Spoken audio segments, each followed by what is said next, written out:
নবী করিম সাল্লাল্লাহু আলাইহি সাল্লাম বিড়াল সম্পর্কে বলেন, ফাইন্না মিনাত তাওয়াফিনা আলাইকুম আত-তাওয়াফাত, বিড়াল তোমাদের বাসাবাড়িতেই থাকে, এইজন্য তার ঝুঁটাকে তিনি হারাম করেন নাই। বিড়াল যদি কোনো কিছুতে মুখ দেয়, তাহলে কুকুর মুখ দিলে যেরকম হারাম হয়ে যায়, নাপাক হয়ে যায়, বিড়াল যদি মুখ দেয়, বিড়ালের ঝুঁটা কি হয় না, নাপাক হয় না। এইজন্য বিড়াল পালা জায়েজ আছে, বিশেষ করে ইঁদুরের উপদ্রব থেকে বাঁচার জন্য, কিংবা এমনি আদর করে আপনি বিড়াল পালেন, কোনো অসুবিধা নাই।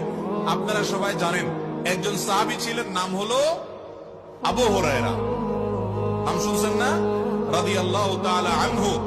ওনার নাম কিন্তু আসলে আবু হুরায়রা ছিল না, ওনার নাম ছিল প্রসিদ্ধ মত অনুযায়ী আব্দুর রহমান।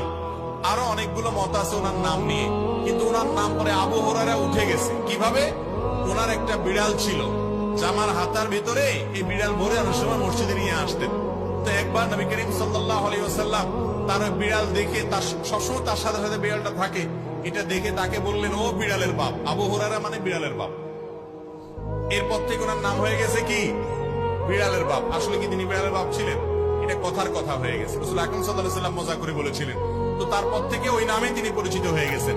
তাহলে তিনি যেহেতু বিড়াল পালতেন, নবী সাল্লাল্লাহু আলাইহি ওয়াসাল্লাম দেখেও বরং রসিকতা করেছেন, কোন নিষেধ